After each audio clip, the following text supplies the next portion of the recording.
All right. Moving on to 5A girls. Mhm. We have a conference matchup. Mhm. We have Farmington and Mountain Home. They played twice. Mhm. Farmington won both of those games in the 20, 22-point range, somewhere along in there. Mhm. Um, everybody knows about Easton McCullough. Mhm. She's got great players around her. It's not just the Easton show. Mhm. So what can this Mountain Home team that has great players like Jayla Yonkers and Livy Fosness, Mhm. man, what can they do to slow Farmington down and take those two 20-point losses and make it a ball game all the way till the final minute? You know, Coach Leonard's probably done just about, what he. I don't want to say he's done is what he can, but it's so tough because you know, yes, Easton does have really good players around her. Reese Thornton and Sadie Morrison, but it starts with Easton, man. I mean, it's if you can somehow, and no one's done it the last 2 years she's been on varsity, slow her down, you have a shot. But Good if luck.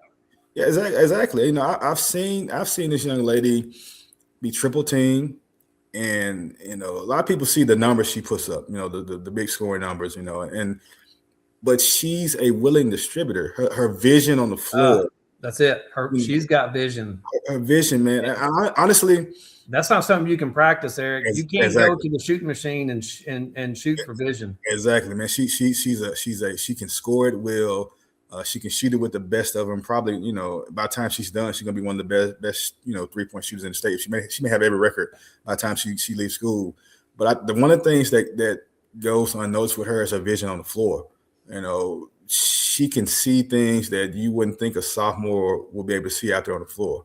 Uh, but for Mountain Home's going to have to find a way to slow her down. And that includes her not being able to find her teammates. She just may have 12 points and 18 assists. And she's going to be perfectly fine with that if they're winning the game. But that's literally the key, because you can't go in and say we're going to let Easton do her thing and shut everybody else down. Well, that's so hard to do because she may have 45, but she's probably going to have 12 assists. It's so hard, And again, we're talking about a sophomore that doesn't play like a sophomore. She was a freshman last year and didn't play. It may have taken her 2 games to play like a freshman. Outside of that, you would never know she was a freshman. It's so tough, man. And Mountain Home is a really, really good team. We talked about this a few weeks ago that they were the team I thought would get a chance to come back, to play Farmington again in the final. And that was, if Farmington I thought got by Greene County Tech, that I figured they would get back to the final. And I figured that, Mountain Home would have a good shot of playing them. Like you mentioned, Libby Fosness and Jada Yonkers, Mitchell, all those young ladies. Mountain Home's a good team. They really are. And I don't want the coaching job at Mountain Home to get buried. Right. Because I do want to point out, man, they lost, Lakin Moore, they lost Whit Coleman, they lost Sarah Williams, they lost the tall center whose name has escaped me. I'm sorry. Man, they lost 80% of their production off last year's team, and look where they're at. Look where they're at. Exactly. And like I said, and they've been good all year.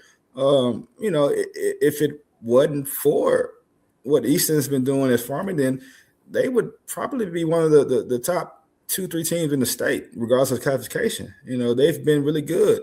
It's just the fact that, again, Farmington's been really, really, really good, man. And it's so tough to stop a team that plays well together. We have a team that plays well together as it is, that really don't care who scores the ball. But then when you have a player like Easton who can score the ball, no matter who they're playing, that just makes it just that much tougher to defend.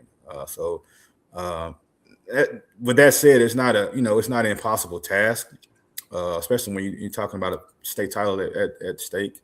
It's just going to be, I think, and Mountain Home played them really well this past time they played them. I think they played them a little closer than they did the first time. Okay. But again, they got to find a way to slow down Easton, man. I think that's, it starts there, and then they have to play well, also, a lot of times Farmington play teams, they're already up 25 after one quarter, it snowballs. So they can keep it close, hang around. They've got a shot.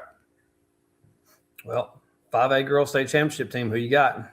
Gotta go with Farmington, man. They hadn't lost to Arkansas team in, Gonna say it's been, I don't know, 3 years, 3 4 years. years. I think That Nashville game, whenever that was. Yeah, when Sidney Townsend hit that 3 at the buzzer, I think that's the last team from Arkansas to beat them, man. I got going with Farmington, man. I mean, they've done it all year. It's no reason to deviate now.